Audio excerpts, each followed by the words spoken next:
ఓం శ్రీ సచిదానంద సమర్థ సద్గురు సాయినాథ్ మహారాజ్ కీ జై. సాయిబంధులారా, మనం షిరిడి సాయిబాబా హారతుల గురించి మనం మాట్లాడుకుంటూ ఉన్నాం. ఈ హారతుల్లో మొట్టమొదటగా బాబావారి సమక్షంలో హారతులు రచించి ఆయన సమక్షంలో పాడి వినిపించి ఆయన అనుగ్రహాన్ని మనందరికీ ఆశీర్వాదాలని ఇచ్చినటువంటి మాధవ అట్కర్ గురించి ఆయన రాసినటువంటి ఆరతి సాయిబాబా అనేటువంటి ఆ పాట మనం మాట్లాడుకుంటూ ఉన్నాం. కాబట్టి ఈరోజు దాని కొనసాగింపుగా మనం చర్చించుకుందాం. ఆరతి సాయిబాబా సౌఖ్యదాతార జీవ చరణార జతాలి ద్యావదాసా విసావ భక్తాం విసావ ఆరతి సాయిబాబా. అక్కడి వరకు మొదటి రోజు. తర్వాత జాలునియానంగ స్వస్వరూపి రహేదంగ ముమూక్ష జనదావి నిజ డోలా శ్రీరంగ డోలా శ్రీరంగ ఆరతి సాయిబాబా. ఇది రెండవ ఎపిసోడ్లో మనం మాట్లాడుకున్నాం. కాబట్టి ఈ రెండింటి యొక్క అర్థాలు పరమార్థాలు అందులో దాగున్నటువంటి గూఢార్థాలు కూడా మనం చర్చించుకున్నాం. సాధ్యమైనంత వరకు విపులంగానే చర్చించుకున్నాం అనేది నా భావన. ఆ తర్వాతది ఈరోజు మనం మాట్లాడుకోబోయేది జయమణి జైసా భావ తవ తైసానుభావ దావి సిధయ ఘన ఐసి తుజీ హిమావ తుజీ హిమావ ఆరతి సాయిబాబా. ఇది బాబావారి తత్వంలో ప్రముఖంగా ప్రస్ఫుటంగా కొన్ని సనాతన ధర్మంలో ఉన్నటువంటి కొన్ని విషయాలు బాబావారి సచ్చరిత్రల ద్వారా మనకు ప్రస్ఫుటంగా కనిపిస్తాయి. ఉదాహరణ చూడండి, బాబా మందిరాలకు వెళ్ళినప్పుడు మనకు పైనే కనిపిస్తుంటుంది ఏమనంటే నేనుండగా నీకు భయమేలా. మీరు సనాతన ధర్మంలో కానీ చూసినట్లయితే ప్రతి మహాత్ముడు ప్రతి అవతార పురుషుడు మొట్టమొదట మనలో ఉండేటువంటి భయాన్ని పోగొట్టుకోమని చెప్పాడు. బాబావారు దానికే ప్రాధాన్యత ఇచ్చాడు. కాబట్టి భగవద్గీతలో దైవాసుర సంపత్ విభాగ యోగంలో దైవిక లక్షణాలుగా చెప్పబడినటువంటి 26 లక్షణాల్లో మొట్టమొదటి లక్షణం కూడా నిర్భయం. అదేవిధంగా మీరు ఏ చరిత్ర చూసినా తనను ఆశ్రయించినటువంటి భక్తులలో దాగి ఉన్నటువంటి ఆ భయాన్ని పోగొట్టడమే ఆ మహాత్ముల యొక్క పరమ లక్ష్యంగా కనిపిస్తూ ఉంటుంది. అందువల్ల నేనుండగా భయమేలా అనేది అక్కడ వచ్చింది. కాబట్టి ఈరోజు జయమణి జైసా భావ తవ తైసానుభావ దావి సిధయ గాన ఐసి తుజీ హిమావ. దీని అర్థం మనం తెలుగులో మాట్లాడుకుంటే కనుక జయమణి జైసా భావ అంటే మీరు ఎవరి భావం ఎలా ఉంటే అలా అనుగ్రహిస్తారు. అలా అనుగ్రహిస్తారన్నది మనం ఒక పదంతో చెప్పుకుంటాం, యద్భావం తద్భవతి. ఇది బాబావారి విషయంలో 100% జరుగు తీరుతుంది. అంటే యద్భావం తద్భవతి అంటే కనుక నీ భావన ఎలా ఉంటే బాబావారు అలా చేస్తారు. భావాన్ని బట్టి ఆయన అనుగ్రహం కూడా మారిపోతూ ఉంటుందనే అర్థంలో ఇది చెప్పడం జరిగింది. సో దావిసి దయాఘన, అయ్యా నువ్వు సామాన్యుడు కాదు, ఎందుకంటే దయాగనుడు. దయను కురిపించడంలో నీకంటే గనులు ఎవరు లేరు. దయను కురిపించడంలో తనను ఆశ్రయించిన భక్తుల పాలిట దయను కురిపించడంలో, అంటే దయ అంటే అర్థం ఏంటి అంటే ఎదుటి వారి నుంచి ప్రతిస్పందన వచ్చినా రాకపోయినా దయ చూపిస్తాం. దాని గురించి మళ్ళీ మాట్లాడదాం, మనం క్లియర్గా మాట్లాడదాం. అలాంటి వారిలో నువ్వు చాలా గొప్పవాడివి. కాబట్టి ఐసి తుజీహి మావా అంటే అయ్యా నువ్వు ఎవరి భావం ఎలా ఉంటే అలా చేస్తావు, మా భావనను బట్టే నీ అనుగ్రహం కూడా ఉంటుంది అనేది దీంట్లో ముఖ్యమైనది. అంటే యద్భావం తద్భవతి. వాస్తవానికి భక్తులందరి భావాలు ఒకటిగా ఉండవా అనేది ప్రశ్న. అదొకటి. రెండవ ప్రశ్న, మన భావన ఎలా ఉంది, అది రెండవ ప్రశ్న. మొదటి ప్రశ్న ఏమో భక్తులందరి భావాలు ఒకే విధంగా ఉంటాయంటే ఉండవు. ఖచ్చితంగా ఉండవు. బాబా విషయమే కాదు, మీరు ఏ మూర్తిని ఆరాధిస్తున్నా సరే ఆ మూర్తిని ఆరాధించేటప్పుడు ఆయా భక్తులలో వేరియేషన్స్ ఉంటాయి. అంటే భగవద్గీత చెప్పింది ఆల్రెడీ, ఆర్తులు, అర్ధార్థులు, ముముక్షువులు, జిజ్ఞాసులు, ముముక్షువులు అని చెప్పింది. కానీ మనం ఆ పదాలు తీసి పక్కన పెట్టేసినా మనల్ని పరిశీలించినా కూడా ఎవరైతే మన చుట్టూ ఉంటారో, మన సాయి బంధువులు ఎవరైతే ఉంటారో వాళ్ళందరినీ మనం పరిశీలించినా కూడా మనకు అర్థమయ్యేది ఏంటంటే కదా, అందరూ ఒకే రకమైనటువంటి భావనతో బాబా దగ్గరికి వెళ్ళడం లేదు. కాబట్టి బాబా దగ్గరికి వెళ్ళే వాళ్ళల్లో చాలా వేరియేషన్స్ ఉన్నాయి. ఉదాహరణకి బాబాని కోరికల కోసం వెళ్ళే వాళ్ళు లేరా అంటే ఉన్నారు. కోరికలు మాత్రమే కోరే వాళ్ళు ఉన్నారు. అసలు ఏ కోరికలు లేకుండా బాబాని సేవించే వాళ్ళు ఉన్నారు. బాబాని ఒక గురువుగా భావించేవాళ్ళు, సద్గురుగా భావించేవాళ్ళు, అవధూతగా భావించేవాళ్ళు, భగవంతుడిగా భావించేవాళ్ళు, పరబ్రహ్మ స్వరూపంగా భావించేవాళ్ళు, అలా రకరకాలు ఉన్నారు. అంటే అర్థం ఏంటి, ఆయనకు ఇచ్చేటువంటి ఆ ప్రాముఖ్యత ఈయన భావనలో ఉంటుంది. ఉదాహరణకి అందరి గురువుల్ని నేను సేవిస్తానండి, అందరి గురువులతో పాటు ఈయన కూడా సేవిస్తాను. కాబట్టి ప్రత్యేకమేముండదు. అందరి దేవతామూర్తుల్ని నేను ప్రేమిస్తానండి, అందరి దేవతామూర్తులలో గురువారం వచ్చినప్పుడు నేను బాబా మందిరానికి వెళ్ళి బాబాను కూడా పూజిస్తానండి. మారిపోతుంది. లేదండి నేను ఏ మందిరంకి వెళ్ళినా ఆ మందిరంలో ఏ మూర్తి అయితే ఉంటారో ఆ మూర్తిలో బాబావారిని చూసుకుంటాను. కాబట్టి ఎక్కడికి వెళ్ళినా ఆయన నన్ను వెంటాడుతూనే ఉంటాడు, ఆ మూర్తి నన్ను వెంటాడుతూనే ఉంటుంది అనేవాళ్ళు కూడా ఉంటారు. అంటే అర్థం ఏంటి, భక్తుల యొక్క భావాలు మారిపోతూ ఉన్నాయి, రకరకాలుగా మారిపోతూ ఉన్నాయి. ఆ మారుతున్నటువంటి భావాలకు అనుగుణంగానే ఆయన యొక్క అనుగ్రహం ఉంటుంది అని చెప్పడం జరుగుతుంది. కాబట్టి బాబావారి భక్తుల్ని పరిశీలించండి. సచ్చరిత్రలో ఉన్నటువంటి భక్తులు, సచ్చరిత్రలో మనకి ఏ భక్తులైతే కనిపిస్తున్నారో, ఏ పేర్లైతే కనిపిస్తున్నాయో వాళ్ళందరూ బాబాను ఒకే రకంగా వారు పూజించారా, భావించారంటే లేదు, భావించలా. ఉదాహరణకి మీరు శ్యామాను చూడండి. శ్యామాను చూసినప్పుడు శ్యామ యొక్క భావన ఎలా ఉంటుంది, సచ్చరిత్రలో ఉంది మనకు ప్రమాణం.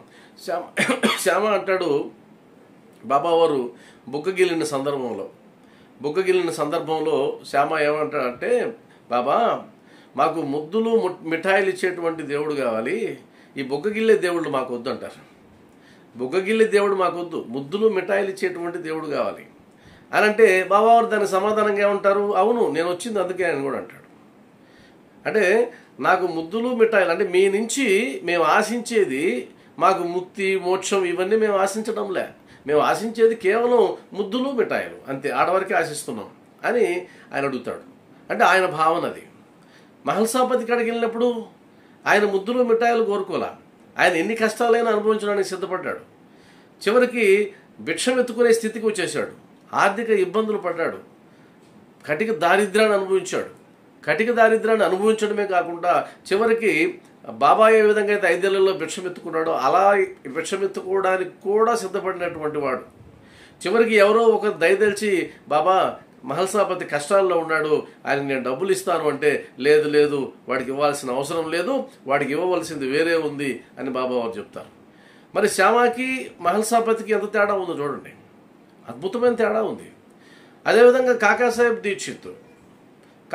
దీక్షిత్ తన అవిటితనాన్ని పోగొట్టుకోవడానికి షిరిడీకి వచ్చినప్పుడు, ఆ షిరిడీకి వచ్చిన వెంటనే ఆయన ఏమన్నాడు, నా శారీరక అవిటితనం పోకపోయినా పర్లేదు కానీ నా మనసుకున్నటువంటి అవిటితనం పోతే చాలు అని అన్నాడు. ఆయన భావన అలా ఉంది. మీరు ఈ భావన గురించి అంటే భక్తుల యొక్క భావాలు వేరువేరుగా ఉంటాయని చెప్పడానికి ఒక బెస్ట్ ఎగ్జాంపుల్ మేకను బలిచ్చేటువంటి ఎగ్జాంపుల్. దానికి మించిన ఎగ్జాంపుల్ దొరకదు మనకు. చాలా ఉన్నాయి, బాగా కనెక్ట్ అయ్యేటువంటిది. అంటే భక్తులందరూ ఒకే భావనతో ఉంటారా అంటే ఉండరు అనడానికి. ఉదాహరణకి మేకను బలిచ్చేటువంటి కార్యక్రమంలో మొట్టమొదట మేకను బలివ్వడానికి కత్తిని తీసుకురమ్మని ఎవరిని పురమాయించారు అంటే శ్యామవారిని. శ్యామ ఎవరి దగ్గరికి వెళ్ళారు, రాధాకృష్ణయ్య దగ్గరికి వెళ్ళారు. అమ్మ కత్తి తీసుకురమ్మన్నారు బాబావారని. ఆమె కత్తి ఇచ్చి ఎందుకోసం ఈ కత్తిని తెప్పించారో కనుక్కొని, అయ్యయ్యో ఒక జీవిని చంపడానికి ఈ కత్తిని ఉపయోగిస్తున్నారని ఆమె పరుగున వచ్చి ఆ కత్తిని తీసుకుని వెళ్ళిపోయింది. ఇక్కడ తీసుకురమ్మనింది ఎవరు, బాబావారు. తీసుకురావడానికి వెళ్ళింది ఎవరు, శ్యామవారు. వీళ్ళెవరు సామాన్యులు కాదు కదా. అంటే బాబావారు చెప్తేనే ఆయన వెళ్ళాడు, అంటే బాబావారి ఆజ్ఞ అది తీసుకురమ్మనడం. ఆ ఆజ్ఞను కూడా ఆమె తనకున్నటువంటి తర్కంతో, అంటే ఒక మేకను బలిస్తే పాపం వస్తుంది అంటే అది బాబావారికి తెలియదా? బాబావారికి తెలియకుండా ఉంటుందా? కాబట్టి ఆమె భావన అలా ఉంది. ఆ తర్వాత శ్యామవారికి ఏం చెప్పారు, ఇంకెక్కడికైనా వెళ్ళి కత్తి తీసుకురమ్మంటే ఆయన బయటికి వెళ్ళి కత్తి తీసుకురావడం వెళ్ళి ఇంకా మళ్ళీ తిరిగి రాలేదు. ఎందుకంటే తిరిగి వస్తే మళ్ళీ ఆయన నన్ను నరకమంటాడేమోనని. అంతకుముందే బడే బాబా తప్పించుకున్నాడు. ఆ చివరికి కాకాసాహెబ్ దీక్షిత్ దగ్గరికి వచ్చేసరికి ఆయన బ్రాహ్మణుడైనప్పటికీ బాబావారి ఆజ్ఞను పాటించడానికి ఆయన సిద్ధపడ్డాడు. అంటే అర్థం ఏంటి? ఇక్కడ బడే బాబా, శ్యామ, రాధాకృష్ణ అయి, కాకాసాహెబ్ దీక్షిత్ వీళ్ళెవ్వరూ సామాన్యులు కాదు. అందరూ అద్భుతమైనటువంటి బాబా భక్తులే. అయినా కూడా వారి యొక్క భావనలలో తేడా ఉంది. ఆ భావనలో తేడా ఉండబట్టే ఆయనకు వచ్చి వాళ్ళ అనుగ్రహం కూడా మారిపోతుంది కదా. అనుగ్రహం కూడా మారిపోతుంది. మీరు గమనించండి కావాలంటే, శ్యామ 72 జన్మలుగా వీడు నన్ను అనుసరిస్తూ వస్తున్నాడు అన్నాడు. అంటే 72 జన్మలుగా బాబాతో ఆయన అనుసంధానం అవుతూ వస్తున్నాడు. అది ఆ 72 జన్మలేంటి, వారు ఆ జన్మల్లో ఎలా ఉన్నారో మనకు తెలియదు ఆ విషయం. కానీ మనకు తెలిసిన కాకాసాహెబ్ దీక్షిత్ ఒక జన్మలోనే తరించిపోయాడు. ఆయన విమానంలో పంపిస్తానన్నాడు, విమానంలో తీసుకెళ్ళాడు. అంటే అర్థం ఏంటి? ఈయన మోక్షాన్ని ప్రసాదించాడు. తాత్యా సాహెబ్ నోల్కర్ మోక్షాన్ని పొందాడు. కాబట్టి భక్తులలో వారి యొక్క భావనలలో తేడా ఉంటుంది. అది బాబాకే కాదు, ఏ దేవతామూర్తికైనా అది వర్తిస్తుంది. కేవలం బాబా దర్శనానికి వెళ్తే మంచిదట, అందరూ వెళ్తున్నారు నేను కూడా వెళ్తానని వెళ్ళే వాళ్ళు లేకుండా పోలేదు, ఖచ్చితంగా ఉంటారు. అదేవిధంగా బాబావారు ఏదన్నా ఒక ప్రతిఫలాన్ని ఆశించి బాబావారిని సేవించినప్పుడు ఆ ప్రతిఫలం జరగకపోతే కనుక ఇంకా బాబా మొహం కూడా చూడని వాళ్ళు కూడా ఉన్నారని నేను లాస్ట్ ఎపిసోడ్లో కూడా చెప్పుకున్నాను. కాబట్టి ఖచ్చితంగా మనం గుర్తుపెట్టుకోవాల్సింది ఏంటంటే, భక్తులు పలు భిన్నమైనటువంటి భావాలతో ఉంటారు. ఆ భావానికి అనుగుణంగానే బాబావారి యొక్క స్పందన, ప్రతిస్పందన, అనుగ్రహం ఉంటుంది. యద్భావం తద్భవతి. దీనికి సంబంధించి మనకు సనాతన ధర్మంలో చూసినా కూడా ఎన్నో అద్భుతమైనటువంటి ఎగ్జాంపుల్స్ మనకు కనిపిస్తాయి. ప్రహ్లాదుడు ఒక భావన చేశాడు, హిరణ్యకశిపుడు మరొక భావన చేశాడు. ప్రహ్లాదుని యొక్క భావన ఏంటి? నన్ను కాపాడేవాడు నారాయణుడే అని. ఆయన భావానికి అనుగుణంగానే ఆయన కాపాడబడ్డాడు.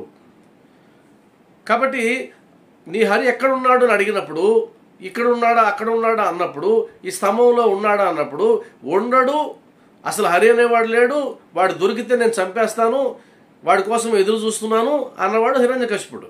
నన్ను కాపాడడానికి ఆ స్తంభంలోంచి కూడా వస్తాడు, అందుగలడు ఇందులేడు అని సందేహము వలదు, చక్రి ఎక్కడైనా ఉన్నాడని చెప్పినటువంటి భావన ప్రహ్లాదుడిది.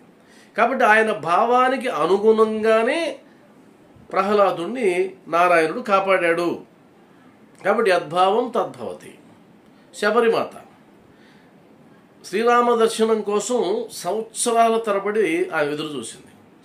ఆమెకెవరు శ్రీరాముడు ఫలానా తేదీలో వస్తాడు, ఆయన దర్శనం ఇస్తాడు అని ఎవరు చెప్పలేదు. ఆమె అలా భావిస్తూ ఉండిపోయింది. ఆయన వస్తాడు, ఆయన దర్శనం అవుతుంది, ఆయన దర్శనం అయిన తర్వాతనే నేను తరించాలి అని అనుకునింది ఆ తల్లి. ఆమె భావానికి అనుగుణంగానే ఆ కథంతా నడిచి చివరికి శబరిమాత దగ్గరికి వెళ్ళి ఆమె ఇచ్చినటువంటి ఆ ఫలాలు తిని ఆమెకు సద్గతిని ఆయన ఇచ్చాడు. అంటే అర్థం ఏంటి? ఆమె భావన ఆయన వస్తాడు అంతే. ఏదైనా ప్రమాదం వచ్చినప్పుడు బాబా వస్తారు, నన్ను కాపాడతారు అనుకుంటే కన్నా 100% కాపాడతాడు. వస్తాడా ఏమో, వస్తాడో రాడో చెప్పలేము, రావచ్చు రాకపోవచ్చు. ఈ మధ్య మీకు ఒక 20 రోజుల ముందు ఒక భక్తురాలకి హార్ట్ ప్రాబ్లం వచ్చింది మన నెల్లూరులోనే. హార్ట్ ప్రాబ్లం వస్తే వాళ్ళ అబ్బాయి కూడా మెడిసిన్ చదువుతున్నాడు. నైట్ అంతా హాస్పిటల్కి తీసుకెళ్లారు, టెన్షన్ పడ్డారు, అన్ని టెస్టులు అన్నీ చేయించారు.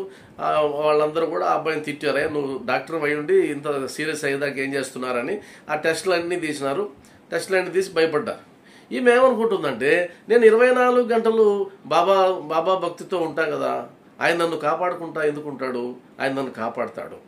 కాబట్టి ఈ జబ్బు నాకు శాశ్వతంగా ఉండదు, ఇది పోతుంది, బాబా నన్ను కాపాడుతాడు అని నమ్మింది. సరే ఇంటికి వచ్చి పడుకున్నారు. ఆ రోజు రాత్రి బాబా కల్లోకి వచ్చాడు. కల్లోకి వచ్చి ఏం దిగులు పడద్దమ్మా, నీ జబ్బు నేను తీసేశాను అన్నాడు. ఆయన ఊది పెట్టాడు.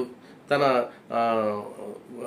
ఎదురు రూమ్ మీద చెయ్యేసి తట్టి, ఏం కాదు, అయిపోయింది బో, బాగా అయిపోయింది బో అన్నాడు. ఆమె లేచి, అరే బాబా వారు ఇటు అన్నాడే కాబట్టి నాకు తగ్గిపోయింది అనుకునేది.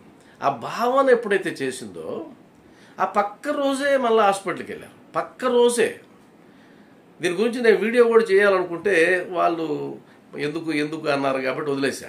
పక్క రోజే మళ్ళీ హాస్పిటల్కి వెళ్తే తేడా వచ్చేసింది రిపోర్ట్లో. దీన్ని ఎలా చెప్తాం మనం బయట చెప్పామనుకోండి, ఇదేదో అతిశయోక్తి చెప్తున్నారని అనుకుంటారు. ఖచ్చితంగా అతిశయోక్తి చెప్తున్నారు, ఈ విధంగా చెప్పుకోవాలన్నా లీలలు అని అనుకుంటారు. కాబట్టి చెప్పడంలే. ముందు రోజు రాత్రి తీవ్రంగా ఉన్నటువంటి రిపోర్ట్లు ఉదయాన్నే సరే నార్మల్గా ఉందా అయిపోవడం ఏంటి అసలు? అది ఎలా సాధ్యం అవుతుంది? కాబట్టి ఆ భావన, నన్ను కాపాడుతాడు, నా గుండె జబ్బును తీసేస్తాడు అనేటువంటి భావన ఏదైతే ఉందో ఆ భావన ప్రకారమే జరుగుతుంది. ఈ భావాలన్నింటి ఎక్కడి నుంచి పుడతాయంటే మన ఆలోచనలోంచి పుడతాయి. ఆలోచనలే మనల్ని శాసిస్తాయి. నేను పాస్ అవుతాను అని భావించేవాడు ఖచ్చితంగా పాస్ అవుతాడు. ఏమో నేను పాస్ అవుతానో పాస్ అవ్వను అని తెలిసి అనుకున్నవాడు ఖచ్చితంగా ఫెయిల్ అవుతాడు. కాబట్టి all the power is with in you, you can do anything అంటాడు వివేకానంద. అయ్యా, పవర్ అంతా నీలోనే ఉంది, నువ్వు అనుకుంటే ఏదైనా సాధించగలవు అంటాడు. యు ఆర్ యువర్ థాట్స్ అంటాడు గౌతమ బుద్ధుడు. నువ్వెవరో కాదు, నీ ఆలోచనలే. కాబట్టి నీ ఆలోచనలు ఎలా ఉంటాయో అలానే నీ జీవితం ఉంటుందని మా వ్యక్తిత్వ వికాస సూత్రాల్లో చెప్తారు. బాబావారు కూడా అదే చెప్తాడు, నీ భావనలు ఎలా ఉంటే అలానే ఉంటుంది. మరొక అద్భుతమైన ఎగ్జాంపుల్ పోతన ఎగ్జాంపుల్. శ్రీకృష్ణుడిని సంహరించడానికి పోతన రాక్షసి ఒక స్త్రీ రూపంలో వస్తుంది. స్త్రీ రూపంలో వచ్చి అలరిస్తూ అందరినీ మాయ చేసి విషాన్ని పూసినటువంటి స్తన్యాన్ని ఇచ్చి శ్రీకృష్ణుడిని చంపాలనేది ఆమె ప్రణాళిక. కానీ శ్రీకృష్ణుడు ఆ సంగతి తెలుసు కాబట్టి ఆమెను చంపేస్తాడు. చంపినా కూడా మాతృభావనతో స్తన్యం ఇచ్చింది కాబట్టి,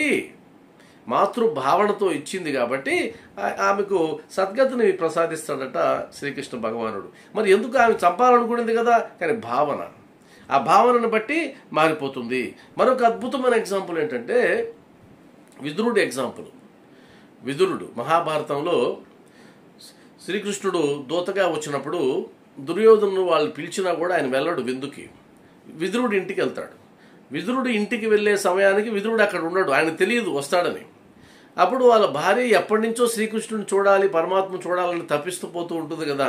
ఎప్పుడైతే ఆయన చూసిందో పరవశించిపోయి ఆమె భావావేశంలోకి వెళ్ళిపోయి ఆయన కూర్చోబెట్టి, మీకు ఈ కథ తెలిసే ఉంటుంది, అరటి పండు ఇవ్వబోయి ఆ తొక్కుని ఆయనకిచ్చి అరటి పండుని పక్కన పెట్టేస్తుంది. ఆయన ఆ తొక్కనే ఆయన ఎంతో ఆనందంగా ఆరగిస్తూ ఉంటాడు. ఈలోగా విదురుడు వచ్చి, అరేరే పొరపాటు చేస్తున్నావు, మహానుభావుడికి నువ్వు అరటి తొక్క ఇచ్చావు అంటే, అప్పుడు ఆమె మరలా ఇంకొక అరటిపండు తెచ్చి మరలా భావావేశానికి లోనయ్యి ఆమె తొక్క తీయకుండానే అరటిపండు ఇస్తుంది, ఆయన అదే తింటాడు. అంటే అర్థం ఏంటి? ఆయన ఆ చర్యలో చూసింది ఏంటి అంటే కనుక భావాన్ని మాత్రమే చూశాడు. ఆ చర్యలో చూసింది భావాన్ని మాత్రమే కానీ మరొక దాన్ని కాదు. యద్భావం తద్భవతి. సచ్చరిత్రలో ఎన్ని ఎగ్జాంపుల్స్ ఉన్నాయి నీ భావానికి అనుగుణంగానే. అందువల్ల బాబావారు అనేది ఏదైనా ఒకటి జరుగుతుందా లేదా అన్నప్పుడు నీకు అంత విశ్వాసం ఉందా? విశ్వాసం ఉంటే జరుగుతుంది, విశ్వాసం లేకపోతే లేదు. పత్రం పుష్పం ఫలం తోయం, పత్రం పుష్పం ఫలం తోయం యో మే భక్త్యా ప్రయచ్చతి తదహం భక్త్యుపహృతం అస్నామి ప్రయతాత్మనః. భగవద్గీత శ్లోకం. అయ్యా, మీరు పత్రం ఇచ్చినా పుష్పం ఇచ్చినా ఏది ఇచ్చినా పర్లేదు, ఏ భావనతో ఇస్తున్నారనేది చూస్తాడు భగవంతుడు. కాబట్టి ఇక్కడ భావన ముఖ్యం కానీ ఇంకొకటి కాదు. అందువల్ల మన భావాలని చెక్ చేసుకుంటూ వెళ్ళడం, ఆ భావాలని సమీక్షించుకుంటూ వెళ్ళడం, ఇది చాలా చాలా ముఖ్యమైనటువంటిది. అయితే మన భావాలు వ్యతిరేకంగా ఉంటే, ఉదాహరణకి మనం నిత్యం పూజ చేస్తూ ఉంటాం బాబాని, ఏదైనా ఒక సందర్భం వచ్చినప్పుడు మాత్రం అంత దృఢమైన విశ్వాసం పెట్టలేం, అంత దృఢమైన విశ్వాసాన్ని చూపించలేం.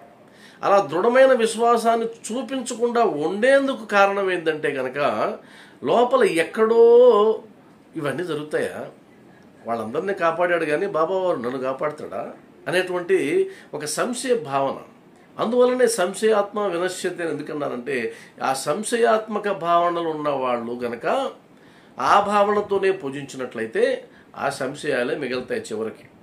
ఈరోజు బాబాకు సంబంధించినటువంటి కోట్లాది మంది భక్తులు ఎన్నో అద్భుతమైనటువంటి లీలలు చెప్తున్నారు కదా. ఆ లీలలన్నీ వేరే వ్యక్తి చూస్తే గనక ఇవంతా అబద్ధం అండి, ట్రాష్ అండి, నాస్తికులు గన హేతువాదులు గన వాటిని వింటే ఇదంతా వేస్ట్ అండి, నాస్తికులు అంటారు. కానీ ఆ భక్తుడు మాత్రం పరవశించి చెప్తుంటాడు, బాబా లేకపోతే నేను లేనండి అంటాడు, ఆయన నా జీవితం అంతా ఆయనేనండి అంటాడు. మరి ఎక్కడ తేడా వస్తుందంటే ఆ భగవంతుడు ఎవడు లేడయ్యా, అంత అనవసరం, మనం ఏది చేసుకుంటే అది తినాలా బతకాలనే వాడి భావన అలా ఉంది, నాస్తిక భావన. ఈ ఆస్తికుడు భావన ఎలా ఉందంటే భగవంతుడు లేకపోతే నేను ఎక్కడ ఉన్నానండి అనేటువంటి భావన. మొత్తానికి కంప్లీట్గా భక్తి అంతా దేని చుట్టూ తిరుగుతుందంటే భావన, భావావేశం. నేను భావావేశం గురించి అంతకుముందు ఎపిసోడ్లో కూడా చెప్పినాను. అంటే భావావేశం అంటే అష్టసాత్విక భావనల గురించి చెప్పాం. అష్టసాత్విక భావనలకు లోను కాకుండా ఉండేది ఏది కూడా భక్తి కాదు.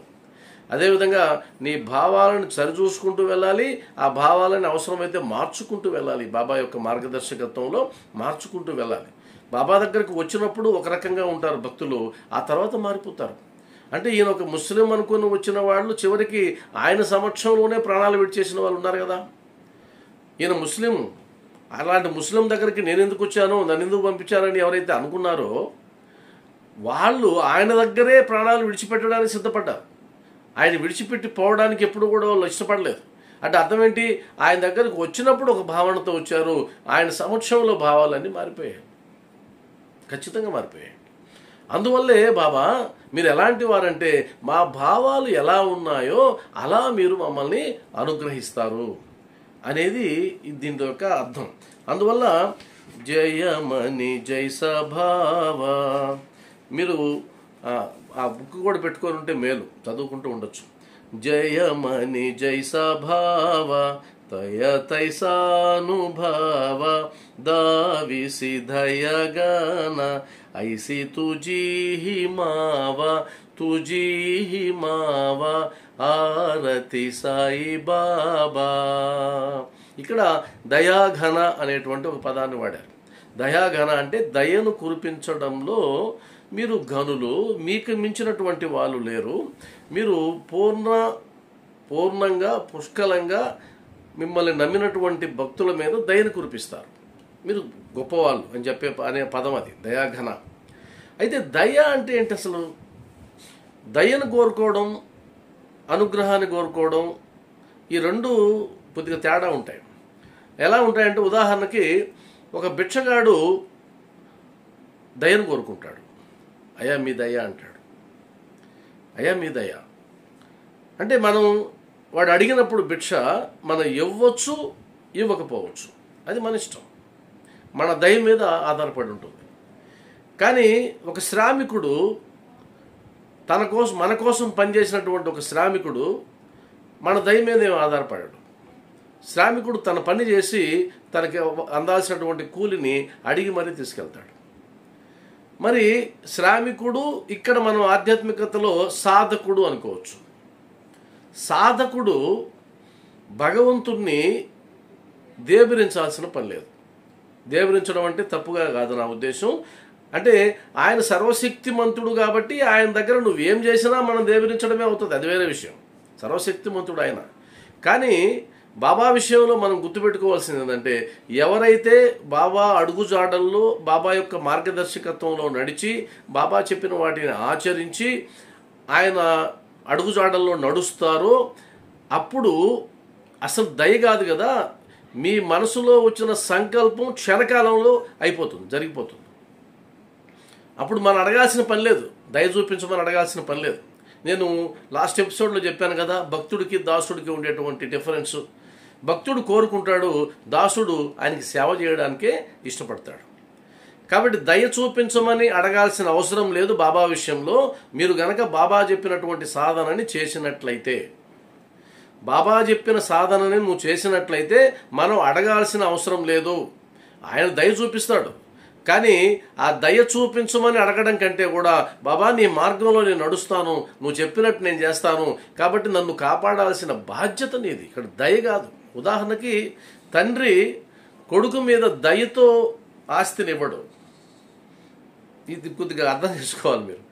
తండ్రి దయతో ఇవ్వడు. కొడుకు వెళ్ళి నానా నా మీద దయ చూపించు, నీ ఆస్తిని నాకు ఇవ్వు అనడు. ఎందుకు ఇవ్వవయ్యా ఆస్తి, ఎవరి కోసం ఇస్తావు అంటాడు. మరి అక్కడ దయ లేదే. మరి బాబాని మనం తండ్రి అంటాం. సాయి బాబా అంటేనే తండ్రి కదా.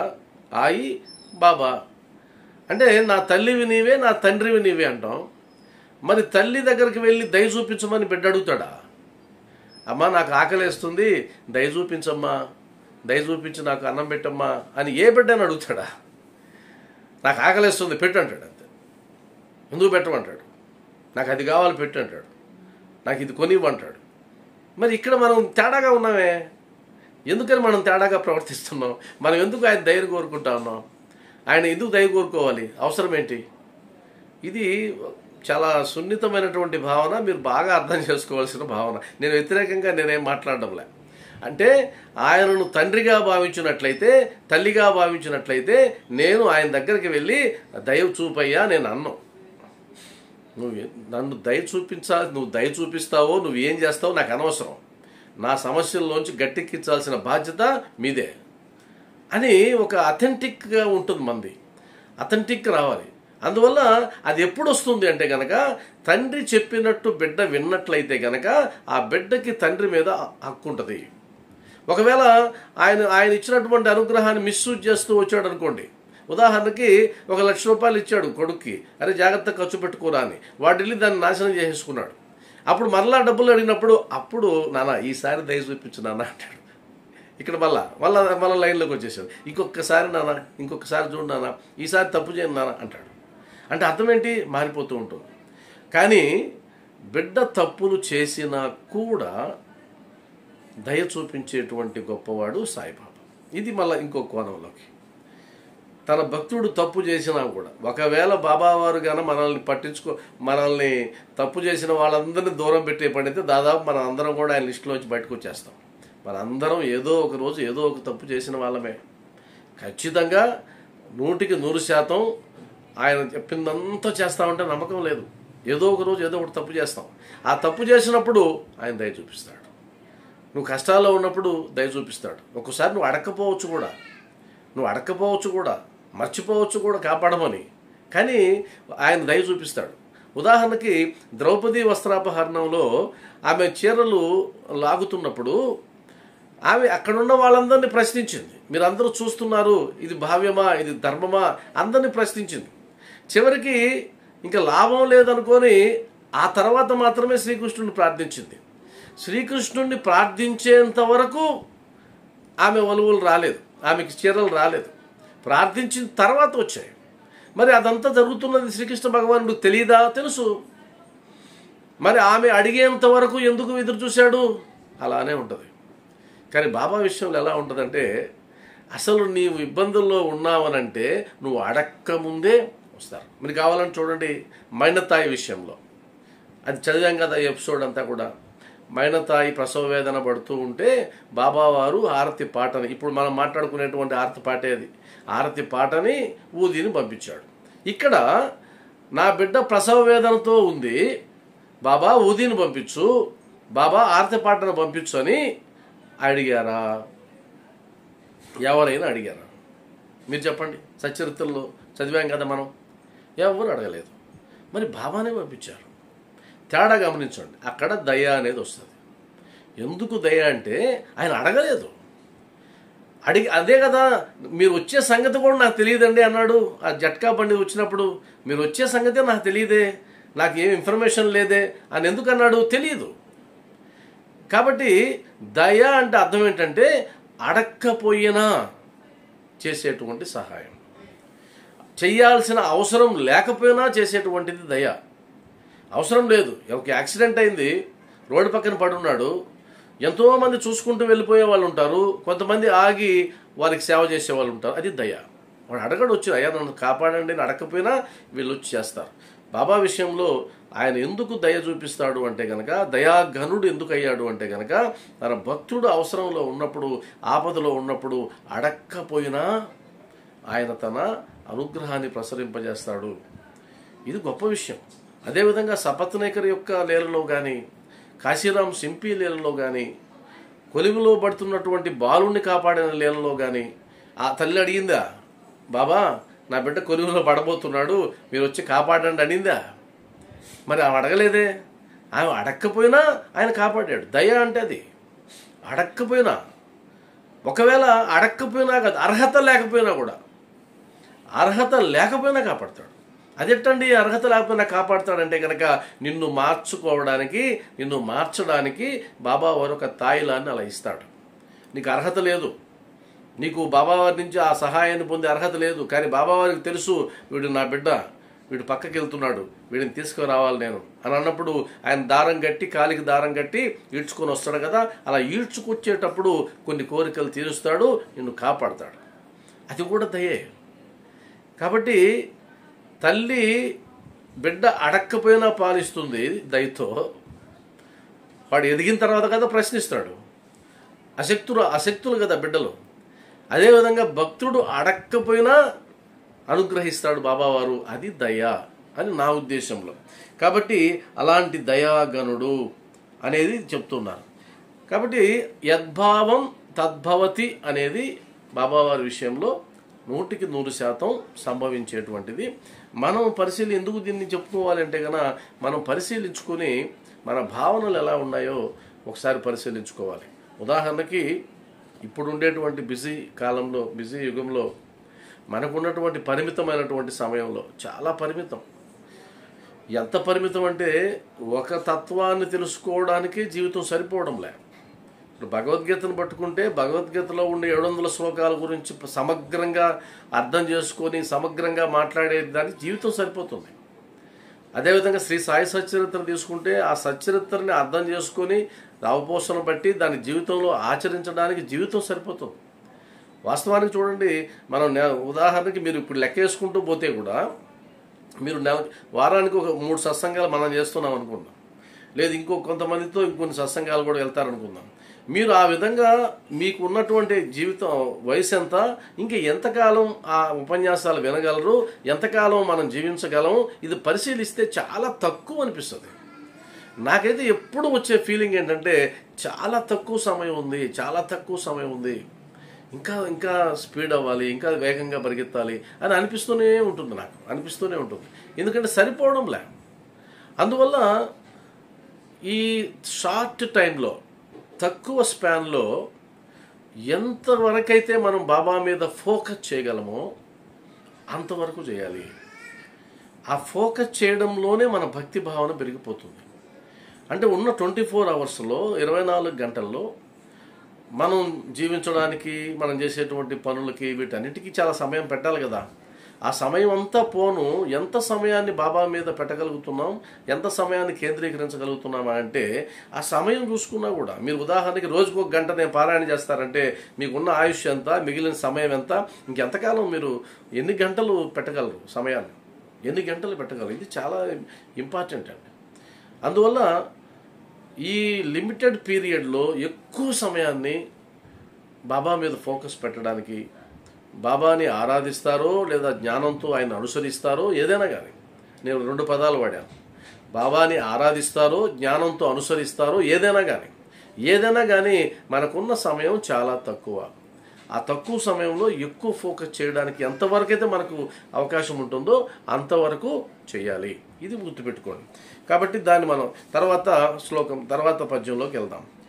తుమచే నామధ్యాత హరే సంస్కృతి వ్యాధ అగాధ తవకరణి మార్గ దవిసియనాథ ఆరతి సాయి బాబా.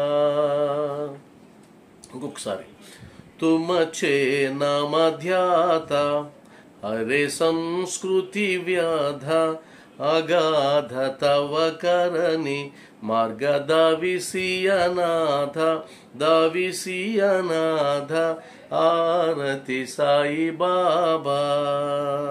దీని అర్థం తుమచే నామధ్యాత అంటే మీ నామాన్ని ధ్యానిస్తే. ఇది సచ్చరిత్రలో అనేక సందర్భాల్లో వస్తుంది. ఇక్కడ కలియుగంలో నామస్మరణే గొప్ప విషయం. నామ సంకీర్తన, నామ జపం, నామానికి ఉన్నటువంటి ప్రాముఖ్యత కలియుగంలో ఇంకొక దానికి ఇవ్వలేదు. కలియుగంలో యాగాలకి యజ్ఞాలకి ఇంపార్టెన్స్ ఇవ్వలేదు. ఒక్కొక్క యుగానికి ఒక్కొక్క ధర్మాన్ని ఇచ్చారు. ఆ ధర్మంలో కలియుగానికి ఇచ్చినటువంటిది ఏంటంటే నామ సంకీర్తన, కీర్తించడం, పాడడం. దీనికి ఎక్కువ ఇంపార్టెన్స్ కలియుగానికి ఇవ్వబడింది. ఇక్కడ సాయి నామాన్ని జపించినందువల్ల, ధ్యానించినందువల్ల ఎన్ని ఉపయోగాలు ఉంటాయో స్వయంగా సాయినాథుడి మాటల్లోనే సచ్చరిత్రలో అనేక సందర్భాల్లో ఉంది. నా నామం ఉచ్చరించిన చాలు, నా నామాన్ని అంటే సాయి సాయి అంటే ఎన్ని ఫలితాలు వస్తాయో సచ్చరిత్రలో అనేక దగ్గరలో ఉంది. మరి ఆ సాయి అనేటువంటి ఆ నామాన్ని పలుకుతాం. ఇక్కడ చూడండి, తుమచే నామధ్యాత, నామాన్ని ధ్యానించడం, నామాన్ని పలకడం కాదు. నామాన్ని ధ్యానించడం ఏంటి? రూపాన్ని ధ్యానిస్తాం, రూపాన్ని కదా ధ్యానిస్తాం. నామాన్ని ధ్యానించడం ఏంటి? ఎంత లోతైన పదాలు ఇవి. ఇక్కడ నామం వేరు కాదు, రూపం వేరు కాదు, రెండు ఒకటే. సాయి అనగానే మనకు సా ఈ అనేటువంటి అక్షరాలు కనిపిస్తే కనుక మనది ఎల్కేజీ స్థాయి. సాయి అనగానే బాబా యొక్క రూపాన్ని కనిపిస్తుంది మనకు. అది మనకు ఉన్నటువంటి ఒక అద్భుతమైన గిఫ్ట్. ఉదాహరణకి మామిడి పండు అన్నారు అనుకోండి, మామిడి పండు అక్షరాలు కనిపించవు, మామిడి పండు యొక్క ఆకారం కనిపిస్తుంది, ఆకారాన్ని చూస్తాం. విమానం అంటే విమానం కనిపిస్తుంది, విమానం కనిపించదు. అంటే అర్థం ఏంటి?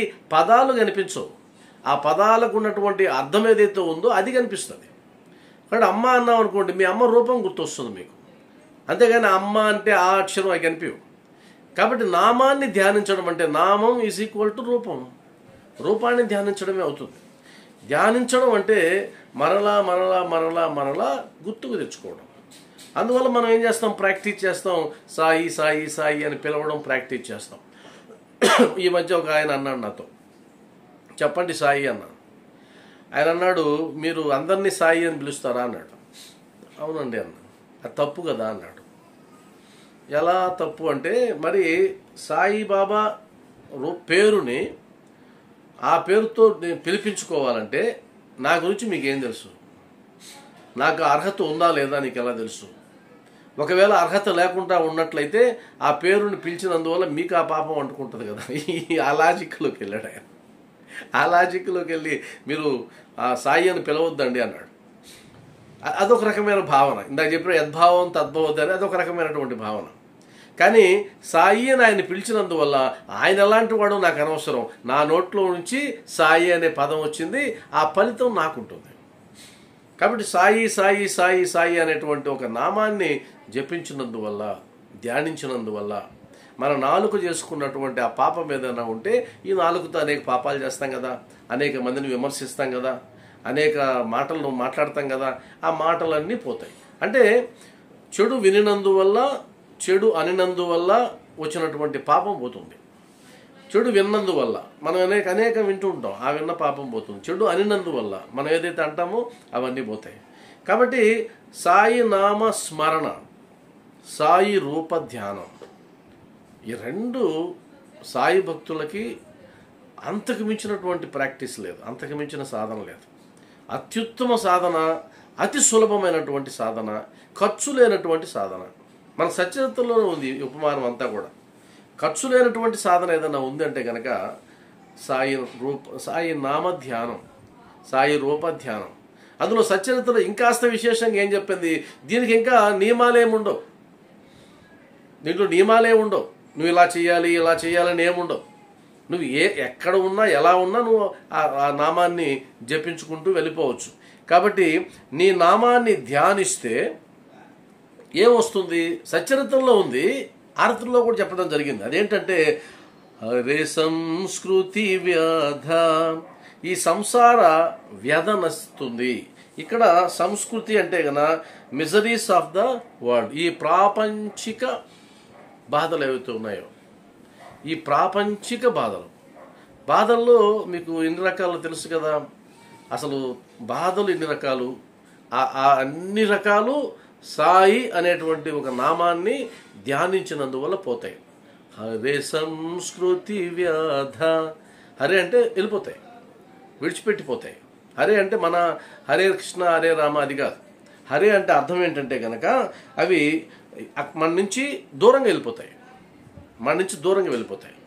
కాబట్టి ఈ బాధలు, ప్రపంచ బాధలు ఏవైతే ఉన్నాయి, ప్రపంచ బాధలు అంటే యూనివర్సల్ అని కాదు, ప్రాపంచిక బాధలు. ఈ ప్రాపంచిక బాధలు ఏవైతే ఉన్నాయో అవన్నీ పోతాయి. అసలు వాస్తవానికి బాధలు ఎన్ని ఉన్నాయి? వాటిని మనం తాపత్రయాలు అంటుంటాం. తాపత్రయాలు అనేది అద్భుతమైన టాపిక్. అది ఆ తాపత్రయాల టాపిక్ని కనుక కాస్త డీప్గా వెళ్ళినట్లయితే మనకు ఒక అవగాహన వచ్చేస్తుంది. ఇంకెప్పుడన్నా సందర్భం వచ్చినప్పుడు వెళ్ళొచ్చు. ఇప్పుడు మనం క్లుప్తంగా చెప్పుకుందాం. అంటే ఆది దైవిక, ఆది భౌతిక, ఆధ్యాత్మిక. అంటే ప్రపంచంలో ఒక మనిషికి వచ్చేటువంటి కష్టాలు ఈ 3 జాబితాల్లో జరిపోతాయి. ఆ 3 జాబితాల్లో ఉండే కష్టాలు పోవాలంటే నీకున్న ఒకే ఒక పరిష్కారం సాయి నామ ధ్యానం, హరే సంస్కృతి వ్యధ, వెళ్ళిపోతాయి అంతే. కాబట్టి ఆ 3 కష్టాలకు సంబంధించి ఎంత అవగాహన మనకుంది అదే సింపుల్గా మాట్లాడుకుంటే, ఆది భౌతిక కష్టాలు ఈ ప్రపంచంలో మనతో పాటు జీవించేటువంటి జీవజాతుల వల్ల, పశుపక్షాదుల వల్ల మనకు కలిగేటువంటి అపాయాలు, ఇబ్బందులు, వాటన్నిటినీ తొలగిస్తాడు బాబా. ఎన్ని ఎగ్జాంపుల్స్ ఉన్నాయి సచ్చరిత్రలో. శ్యామాకు పాము గరిచింది. ఈ పాము గరవడం అనేది, పాము అనేది ఏ వ్యాధికి, ఏ బాధ కిందకు వస్తుంది అంటే కనుక ఆది భౌతిక తాపం కిందకు వస్తుంది. ఆది భౌతిక తాపం అంటే భౌతికంగా ఆయనకు ఒక ఆపద వచ్చింది. ఆ ఆపదను ఆయన వాక్కుతో పోగొట్టేశాడు. దిగు దిగు దిగు అనేటువంటి మాటతో ఆయన దాన్ని పోగొట్టేశాడు. కాబట్టి ఆది భౌతిక తాపాలు. ఆ విధంగా ఎంతమందికి ఇది దప్పిక తీర్చినాడు, ప్రసవ వేదనలోంచి బయటపడేసినాడు, రకరకాలు. తర్వాత ఆది దైవిక తాపం. ఆది దైవిక తాపం అంటే మనకు ప్రకృతి వలన, దైవ శక్తుల వలన కలిగేటువంటి ఇబ్బందులు, కష్టాలు. ఇప్పుడు షిరిడీలో తుఫాన్ వచ్చింది, గాలివాన బీభత్సంగా కురుస్తుంది. అక్కడ గ్రామ దేవతలు ఎవరూ కూడా వారి కష్టాన్ని తీర్చలేకపోయారు. అందరూ పొలోమంటూ బాబా దగ్గరికి వెళ్ళారు.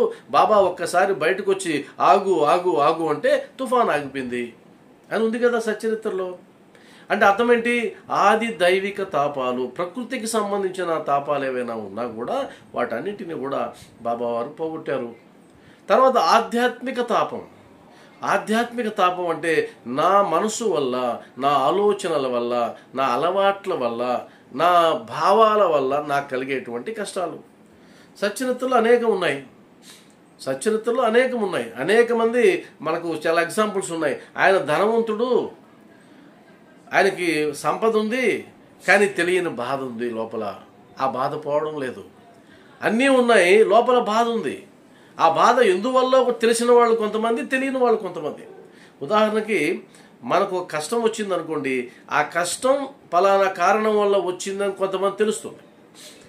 కొంతమంది మీరు బాగా గమనిస్తే కష్టాలు వస్తాయి, కానీ ఆ కష్టాలు ఎందువల్ల వచ్చాయో తెలియదు. ఇది మానసికమైనటువంటి జబ్బు. చాలామంది అంటుంటారు, నాకు ఎందుకండి మనసు బాధపడుతుంది, ఏమైంది అదే తెలియడంలే, ఎందుకో తెలియడంలే, కానీ మనసు మాత్రం బాధపడుతుంది. ఇది ఆధ్యాత్మిక తాపం. అంటే నాకు నేనుగా పెట్టుకునేటువంటి కష్టాలు, నా ఆలోచన వల్ల పెట్టుకునేటువంటి కష్టాలు, నా ప్రవర్తన వల్ల పెట్టుకునేటువంటి కష్టాలు, ముఖ్యంగా నా బుద్ధి వల్ల నాకు వచ్చేటువంటి కష్టాలు,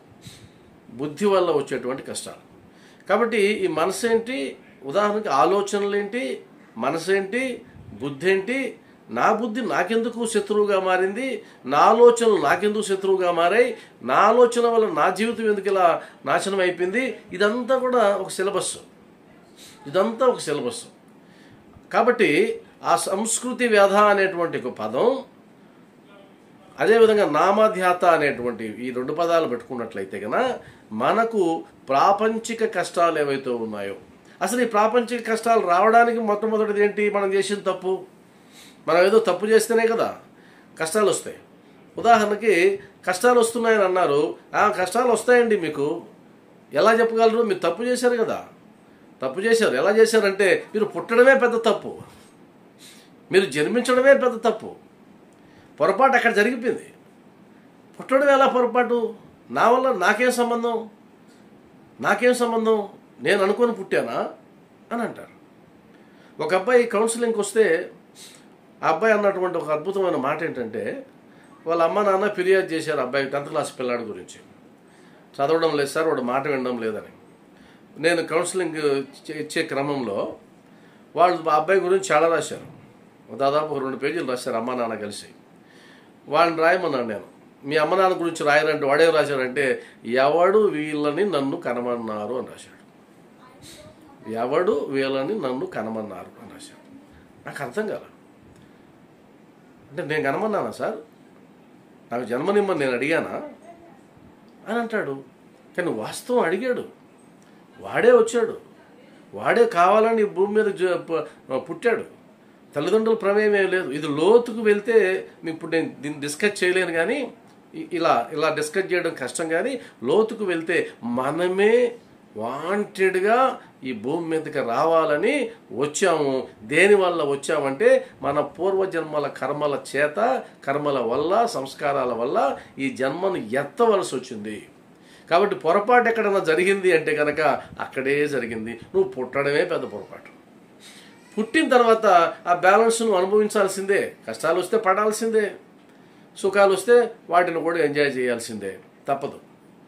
కాబట్టి ఈ ప్రాపంచిక బాధలు రావడానికి కారణమైనటువంటి శరీరం ఏదైతే ఉందో ఆ శరీరం ఉనికిలో ఉన్నంత వరకు నీకు కష్టాలు తప్పవు, అదేవిధంగా సౌఖ్యాలు కూడా తప్పవు.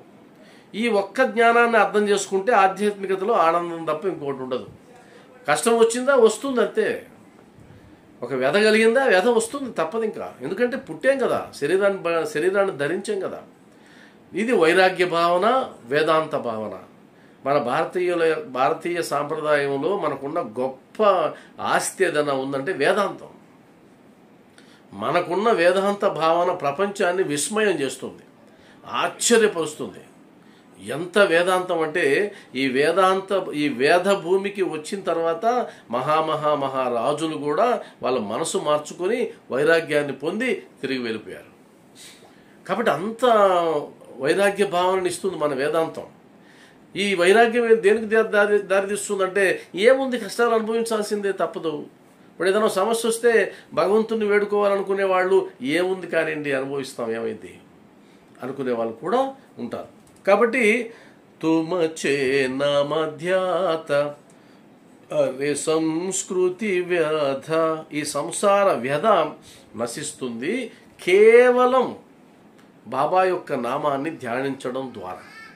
కేవలం అంత చాలా సింపుల్ సాధన, అంత మించిన సాధన లేదు. యజ్ఞాలు చేయాల్సిన పని లేదు, హోమాలు చేయాల్సిన పని లేదు, కఠోర దీక్షలు, కఠోర నియమాలు, హఠయోగాలు అవసరం లేదు. అసలు బాబా భక్తులకు నేను ఒకటే అంటాను, మనం హోమాలు చేస్తుంటాం బాబా మందిరాల్లో, కానీ హోమాలు యజ్ఞాలు చేస్తుంటాం, చేయొచ్చు, తప్పులేదు. కానీ బాబా వాటిని ఏమి చెయ్యమని ఆదేశించలేదు. ఎందుకంటే ఆయన ఇంకా సరళమైనటువంటి విధానంలో మనకు ఆయన అనుగ్రహాన్ని ప్రసాదించడానికి వచ్చాడు. కానీ సరళమైనటువంటి విధానంలో ఆ ఉండే క్లిష్టత ఏదైతే ఉందో సనాతన సాంప్రదాయంలో, ఆ క్లిష్టతను కంటిన్యూ చేయడానికి కాదు. అంటే మీరు చూడండి, వేదవ్యాసుడు కూడా ఆయన రచనలన్నీ చేసిన తర్వాత ఆయనకి తృప్తిగా లేదు. తృప్తిగా లేకుండా నారదుడు వారు ఆయన ప్రశ్నించినప్పుడు ఎందుకు మనసు అలజడిగా ఉందంటే తృప్తిగా లేదు. ఆయన అన్నీ రాశాడు, వేదాలను విభజించాడు, మహాభారతాన్ని రాశాడు, అన్నీ రాశాడు. కానీ తృప్తిగా లేదు అంటే ఇంకా ఏదో చేయాలి, ఇంకా ఏదో చేయాలి అంటే సరళం చేసుకుంటూ రావాలి. అరే ఈ వేద జ్ఞానాన్ని ఎవరు అర్థం చేసుకుంటారు? ఈ వేదరాశి ఎవరికి అర్థమవుతుంది? కాబట్టి ఇది అర్థం కాదు. కాబట్టి దీన్ని మనం మహాభారతం లాంటి కథల్లో చూపించాలి, పురాణాల్లో చూపించాలి. మహాభారతం లాంటి కథలు, పురాణాలలో చెప్పినటువంటి చాలా సులభమైనటువంటి కథల ద్వారా ఆ వేద వాంగ్మయం యొక్క సారాంశాన్ని చెప్పాలి అనే ప్రయత్నం చేశాడు. అంటే అర్థం ఏంటి? సరళత్వం క్లిష్టత నుంచి సరళత్వానికి వస్తూ ఉంది. కాబట్టి బాబావారి యొక్క అవతారం కూడా సామాన్య భక్తులకు ఆయన అండదండగా నిలబడి ఎలాంటి కఠిన నియమాలు లేకుండా ఆయన అనుగ్రహాన్ని ప్రసాదించడానికి వచ్చాడు. అది కలియుగంలో ఆయన చేసినటువంటి గొప్ప విషయం ఏంటంటే చాలా సరళం చేసి పడేశాడు. మొత్తం సరళం, చాలా సరళం. సాయి సాయి అంటే చాలండి, ఇంకేం లేదు అని దగ్గరకు వచ్చేసింది. తర్వాత అగాధ తవ కరణి మార్గ దావిసియనాథ అగాధ తవ చరణి. మీ చేతలు అగాధాలు, మీ చేతలు. బాబావారి అన్నారు నా లీలలు నిగూఢాలు అన్నాడు. అంటే బాబావారి చేతలు అగాధాలు అంటే, అగాధము అంటే అది చాలా లోతైనది అని అర్థం. చాలా లోతైనది. మనం పైనే చూస్తే దాని యొక్క సారాంశాన్ని పట్టలేం. వాస్తవం కూడా చూడండి, ఇదే సచ్చరిత్రని మీరు సంవత్సరాల తరబడి చదువుతూ ఉంటారు. నేను కూడా చదువుతున్నాను. నేను 2008 నుంచి చదువుతున్నాను. 2008 అంటే దాదాపు 14 ఏళ్ళ పై నుంచి చదువుతున్నాం కదా, 15 ఏళ్ళుగా. మరి 15 ఏళ్ళుగా నేను చదువుతున్నటువంటి సచ్చరిత్రలో అక్షరాలు ఎప్పుడైనా మారాయా? అధ్యాయాలు ఎప్పుడైనా మారాయా? లేదండి ఈ ఎడిషన్లో కొత్తవన్నీ చేర్చారు, ఆ ఎడిషన్లో కొన్ని తీసేస్తారు, ఏం లేదే. ఆ రోజు నేనేం చదివాను స్టార్టింగ్లో 2008లో, ఇప్పుడు కూడా అదే చదువుతున్నా, ఇప్పుడు కూడా ఇదే. కానీ అప్పుడు నాకు అర్థమైన సచ్చరిత్ర వేరు, ఇప్పుడు నాకు అర్థమవుతున్న సచ్చరిత్ర వేరు. మరి ఇంకొక 10 ఏళ్ల తర్వాత ఇదే సచ్చరిత్ర నేను చదువుతా, కానీ ఇప్పుడు 2024లో ఏదైతే అర్థమవుతుందో అప్పుడు మారిపోతుంది. అంటే అర్థం ఏంటి ఇక్కడ? అగాధాలవి. నువ్వు లోతుకు వెళ్ళే కొద్ది తెలుస్తూ ఉంటాయి. అంత అగాధాలు. బాబావారు అర్థమైపోయారండి, నాకు సాయి తత్వం అర్థమైపోయింది, అది సమస్య లేదు, అర్థమయ్యేది లేదు. అక్కడ ఎంత ఉందండి, కొన్ని పేజీలు, ఆ పేజీలు ప్రిస్క్రైబ్డ్ సిలబస్ బాబావారి తత్వం అంతా. ఇప్పుడు వరకు బాబావారి తత్వం ఏవైతే గ్రంథాలు ఉన్నాయో అవన్నీ ఉన్నాయి, ఫిక్స్ అయిపోయి ఉన్నాయి. మరి ఆ ఫిక్స్ అయినటువంటి గ్రంథాలన్నీ చదివేస్తే అయిపోయింది కదా, బాబా తత్వం అర్థమైపోయింది కదా. పొరపాటు, అర్థం కాదు. అర్థం కాదని ఎప్పుడు తెలుస్తుందంటే మనం వాటిని లోపల లోతులకి వెళ్ళి చదువుతూ ఉంటే అప్పుడు తెలుస్తుంది ఈ అర్థం కాదు. కాబట్టి ఆయన చర్యలు అగాధాలు. ఉదాహరణకి కష్టాల్లో ఉన్నాడు, ఆదుకోమంటే మహల్సాపతికి డబ్బులు ఇవ్వనివ్వలా. ఊరకనే ఆయనతో కూడా తిరిగేటువంటి బడే బాబాకి రోజుకి 50 రూపాయలు ఇచ్చాడు. ఊరికే తిరుగుతూ ఉంటాయి. మరి ఈయనకెందుకు డబ్బులు ఇవ్వాలా, ఆయనకెందుకు డబ్బులు ఇచ్చాడు? అగాధం. ఎంత వివరించినా అది ఇంకా అపరిమితంగానే ఉంటుంది, ఇంకా ఎంతో ఉంటుంది. ఎక్కడో కొలిమిలో ఉన్నటువంటి బాలుణ్ణి కాపాడాడు, తన కళ్ళ ముందే ఉన్నటువంటి దీక్షిత్ కుమార్తెను కాపాడలేకపోయాడే. ఎక్కడో దూరంగా ఉండే కొలిమిలో పడబోయేటువంటి బాలుణ్ణి కాపాడి ఆయన అనాథ రక్షకుడు అనిపించాడు కదా, ఆపద్బాధుడు అనిపించాడు కదా. మరి తన కళ్ళ ముందే ఉండేటువంటి దీక్షిత్ కుమార్తెను, 9 ఏళ్ల పాపని కాపాడలేకపోయాడే. శ్యామాని మరలా ఆమె చనిపోయిందా అని అడిగాడే, అంత కర్కశంగా ఉన్నట్టు అనిపించినాడే. మరి ఎలా? మరి మైనతాయికి ఆరతి పొట్లాన్ని, ఆరతి పాటని ఊదిని పంపించి పుట్టబోయేటువంటి బిడ్డను కాపాడాడే. బిడ్డను కాపాడిన తర్వాత ఆ బిడ్డ ఏమన్నా ఉన్నాడా? శాశ్వతంగా ఎక్కువ కాలం జీవించాడు? ఆ బిడ్డ జీవించలేదే, తన భర్త కూడా జీవించలేదే. వీటన్నిటికీ ఎవరు చెప్తారు సమాధానాలు? బాబా యొక్క చర్యలకి సమాధానాలు చెప్పగలిగిన వాళ్ళు ఎవరు? ఈరోజు ఎంతోమంది ఆయన హిందూ అని ముస్లిం అని కొట్టుకొని చచ్చిపోతున్నారు కదా. మరి ఆయన అలానే ఉంచేశాడు దాన్ని, అంతే. ఆ సందిగ్ధంలో ఉంచిపడేశాడు. ఆయన ఎక్కడా ఎవరికి క్లారిటీ ఇవ్వాల.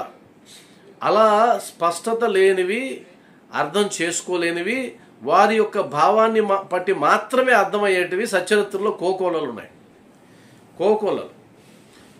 కాబట్టి ఆయన చర్యలన్నీ అగాధాలే, చెప్పలేం. ఎవరిని ఎలా అనుగ్రహిస్తాడో, ఎవరిని ఎందుకు అనుగ్రహిస్తాడో కూడా తెలియదు. బాబా తత్వంలో అదొక విలక్షణత నాకు అనిపిస్తుంది.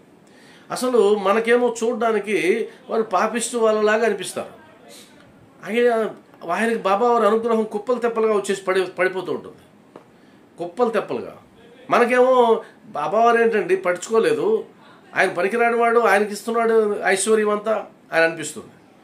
ఎంతో నిష్ఠగా బాబా పాదాలు పట్టుకుని ఉంటారు కొంతమంది, వాళ్ళు కష్టాలు పడుతూనే ఉంటారు, తెలియదు. కాబట్టి ఆయన చర్యలు అగాధాలు అని ఈ భక్తుడు అంటున్నాడు. బాబా నిన్ను అర్థం చేసుకోవడం చాలా కష్టమయ్యా, ఎందుకంటే మాకు అర్థం కావు, మాకు అర్థం కావు. అదొక భావన. అంటే వాస్తవానికి గురువుని అదొక కీర్తించడం. ఆ విధంగా నువ్వు సామాన్యుడు కదయ్యా, నువ్వు అర్థం కావయ్యా మాకు అని అంటే అర్థం నువ్వు కన్ఫ్యూజ్లో పెడుతున్నావు అనేది కాదు, నువ్వు అలాంటి గొప్పవాడివి అని అర్థం, అలాంటి గొప్పవాడివి. కాబట్టి అగాధ తవకరని, మీ చేతలు అగాధములు, మార్గ దావీసి అనాథ, నువ్వు అనాథలకి మార్గం చూపుతావు, అనాథలకి మార్గం చూపేవాడివి.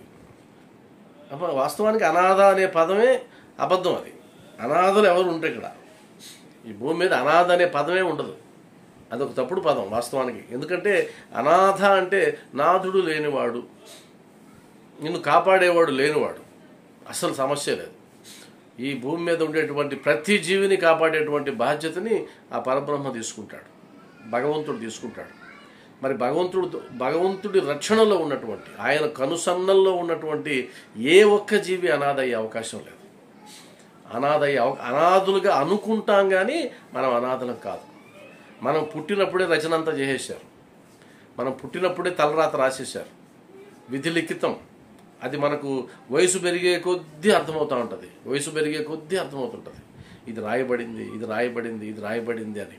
ఇది ఇలా జరగాల్సిందే, అంతే, వేరే ఒక రకంగా జరిగే అవకాశం లేదు. మరి నాకు సంబంధించినటువంటి రాశాడు అంటే, ఒకరు రాశారు అంటే కనుక, నా రాతను రాశాడు అంటే ఆయన నా యజమాని. మరి యజమాని లేకుంటే ఎవరున్నారు ఇక్కడ? ఎవరున్నారు? మనం అనుకుంటాం అనాథలమని, సమస్య లేదు. ఇక్కడ అనాథలు ఎవరు కూడా లేరు, అందరూ కూడా ఆ భగవంతుని యొక్క సంరక్షణలో ఉన్న వాళ్ళే, అనాథలు ఎవరు లేరు. ఉదాహరణ అనాథాశ్రమం ఉందనుకోండి, అనాథాశ్రమం ఎలా అవుద్ది? ఆ అనాథలందరినీ అక్కడ తీసుకొచ్చినటువంటి ఒక నాథుడు ఉన్నాడు కదా, ఫిజికల్గా తీసుకున్నా ఉన్నాడు కదా. ఇప్పుడు ఆయన కాపాడే వ్యక్తి ఉన్నప్పుడు అనాథలు ఎట్ట అవుతారు ఇంక వాళ్ళు? నేను ఆలోచించండి మీరు దయచేసి, నేను చెప్పే పాయింట్ ఆలోచించండి. అది అనాథాశ్రమం అండి అంట. ఎలా అనాథాశ్రమం అవుతుంది? వాళ్ళు అనాథలుగా ఉన్నప్పుడు ఈ వ్యక్తి అతనికి ప్రేరణ కలిగి వాళ్ళందరినీ ఒక చెంతకు చేర్చి ఒక శిబిరం పెట్టి ఆయన కాపాడుతున్నాడు కాబట్టి అనాథలు అయిపోయింది. ఒకవేళ అక్కడికి రాకముందు అనాథలు అయి ఉంటారేమో కానీ ఇప్పుడు అనాథలు కాదు, వాళ్ళకు ఒక నాథుడు ఉన్నాడు. అనాథలు ఎట్టవుతారు? కాబట్టి అనాథ అనే టాపిక్కే లేదు ఇక్కడ. మనం భక్తుడు గనక నేను అనాథని అనుకుంటే నువ్వు దేవుణ్ణి నమ్మడం లేదని అర్థం, నువ్వు భగవంతుడిని నమ్మడం లేదని అర్థం. నువ్వు భగవంతుడిని నమ్మినట్లయితే అనాథవి ఎలా అవుతావు? నాకు బాబా ఉన్నాడు అనేటువంటి నమ్మకం లేని వాళ్ళు కదా నీకు రక్షణ లేదని విలపిస్తావు. కాబట్టి అనాథ అనేది లేదు మనకైతే. ప్రస్ఫుటంగా మీరు బాబావారి ఆ క్షేత్రంలోకి వస్తే గనక, ఆయన అనుగ్రహ క్షేత్రం అనేది ఒకటి ఉంటుందనుకో, ఈ అనుగ్రహ క్షేత్రంలోకి మనం వెళ్ళామనుకోండి, పొరపాటున వెళ్తే ఆయన ఆ వైబ్రేషన్స్ ఎంతవరకు అయితే వ్యాపించుంటాయో అంతలో మనం ఉన్నామంటే కన్నా మనం అనాథలం కాదు. ఉదాహరణకి ఈరోజు మనం అందరం ఉన్నాం, రేపు ఏ సమస్య వస్తుందో ఎవరికి తెలుసు? రాదు. కానీ ఆ సమస్య రాకుండా చేయగలిగిన వాడు ఒకడు ఉన్నాడు అనేటువంటి ఒక భరోసా లేకుండా ఇంక భక్తి ఎందుకు?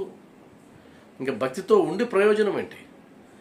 అంటే రేపు జరిగినా ఆ మర్నాడు జరిగినా ఎప్పుడు జరిగినా నన్ను కాపాడడానికి ఒకడు ఉన్నాడు, వాడు నా నాథుడు, నా తండ్రి, నా తల్లి, కాబట్టి నేను అనాథను కాదు.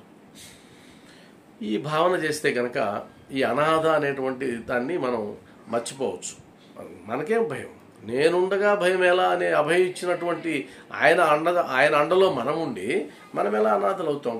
కానీ పాటలు పాడేటప్పుడు పాడుతుంటాం, నేను అనాథని, నేను అది ఇదని. అది పాడడానికి ఆ భావ వ్యక్తీకరణకు బాగుంటుందే కానీ వాస్తవానికి మనం ఆయన రక్షణలో ఉన్నాం.